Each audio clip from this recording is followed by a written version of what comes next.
Assalomu alaykum va rahmatullohi va barakatuh.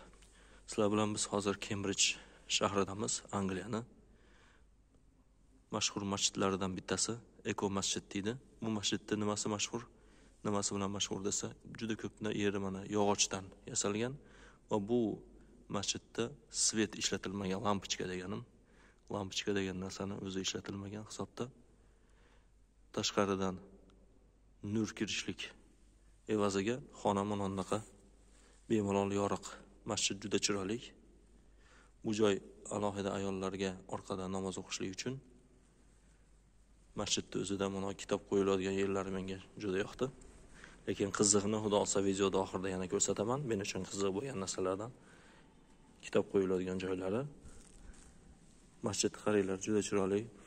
Hidi agar ilojisi bo'lganda video orqali berishlikda yog'ochda hidi kelib turadi doim. Juda bilmadim yoqimli. Buningga orqasida batareya isi chiqishlik uchun menga o'xshagan joylar chiqarilgan, mashalloh. Yosh bolalarga, Qur'onga, boshqaga darsxonalari. Qaranglar. Juda chiroyli. Menga yoqqan narsalardan bittasi, e'tibor berib, mana qarasanglar, mana stolga o'xshab turadi, lekin mana masjid uchun sadaqa. Mana u zakot qutisi. Bu yerda o'ziga agar kim karta bilan to'lamoqchi bo'ladigan bo'lsa, mana shunday kartani tekizadigan bo'lsa, avtomatik olib qoladi o'zi. Mana men uchun mana qiziq bo'lgan narsa, mana qaranglar. Namoz va shu yerda tahoratxonasi erkaklar uchun. Mana qarang.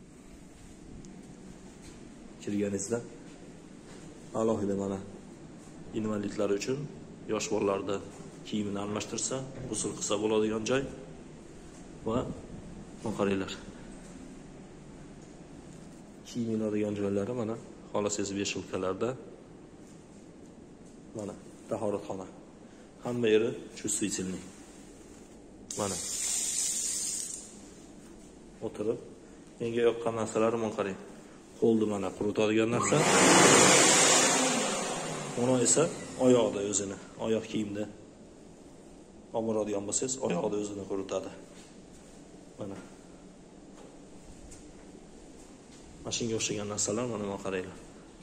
Bu yerda to'liq bemalol kelib tahoratlaringlarni olasizlar, kiyimlar boshqalar bo'lsa, axlatlar bo'lsa tashlaysizlar.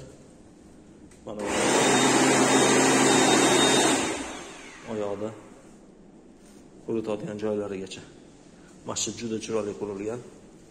Unga o'xshagan tahoratlari bilan mana. Va bu yerda